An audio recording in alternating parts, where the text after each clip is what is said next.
Assalamualaikum warahmatullahi wabarakatuh. Perkenalkan, nama saya Nadia Fauzia Mawardah, NIM 19505100071. Di sini saya akan menyampaikan materi mengenai konsep hutang dalam Islam. Di dalam fikih Islam, hutang piutang atau pinjam meminjam itu dikenal dengan istilah al-qard. Makna al-qard sendiri yaitu memotong. Al-qard itu harta yang diserahkan kepada orang yang berhutang karena merupakan potongan dari harta orang yang memberikan hutang. Konsep berhutang menurut perspektif Islam ialah memberikan sesuatu kepada seseorang dengan perjanjian bahwa orang yang diberi pinjam itu akan membayar dengan kadar yang sama. Secara dasar, Islam itu membolehkan kepada seseorang untuk berhutang atas faktor yang memaksa, seperti masalah kesempitan hidup. Namun begitu, perlu dijelaskan lagi di sini bahwa beban yang bakal diterima si penghutang adalah berat, terutama jika hutang itu tidak dibayar, dan lebih berat lagi jika dia meninggal dunia dalam keadaan hutang tidak dilangsaikan. Dalam Islam itu berhutang memang diharuskan, dan Islam juga memberi gerakan kepada umatnya agar memberikan bantuan kepada saudara-saudaranya, lebih-lebih lagi dalam hal keperluan asasi. Nah, hutang yang dibenarkan dalam Islam itu cuma hutang al-qard, yang maksudnya itu pinjaman. Nah, al-qard itu juga dikenal dengan nama al-qardul hasan atau al-qardun hasan atau pinjaman kebajikan, di mana hutang atau pinjaman itu diberikan kepada orang yang sangat memerlukan bantuan tanpa melibatkan bayaran lebih semasa bayaran balik hutang tersebut. Nah, orang yang memberikan hutang itu tidak boleh mengenakan bayaran tambahan atas hutang itu, karena jumlah tambahan atas hutang itu dapat dikenali sebagai riba, dan dalam Islam itu riba sangat dilarang.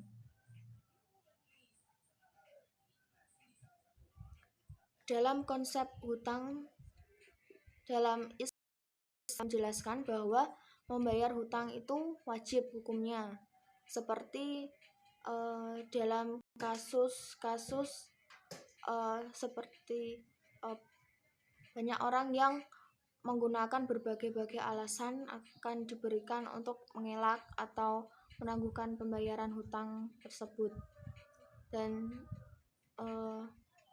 ada dalil yaitu sesungguhnya melambat-lambatkan bayaran hutang amatlah besar sekali akibatnya dalam kehidupan manusia, bukan saja di dunia, bahkan juga di akhirat. Nah, akibat-akibat jika tidak segera membayar hutang itu ada beberapa. Yang pertama, mereka akan ditimpa dan hilang maruahnya. Maruah di sini yaitu martabatnya. Yang kedua, hidup mereka tidak mendapat keridhaan Allah. Yang ketiga, mereka digolongkan dalam perbuatan dolim. Yang keempat, amalan kebajikan mereka tidak diberkati. Jadi setiap perbuatan baik yang mereka lakukan itu tidak akan mendapatkan berkah dari Allah. Dapat kita lihat pendekatan Islam melalui hadis Rasulullah SAW yang disampaikan oleh Abu Hurairah radhiyallahu anhu, di mana beliaunya menceritakan tentang kebaikan memberikan kelonggaran bagi yang menjelaskan mengenai hutang.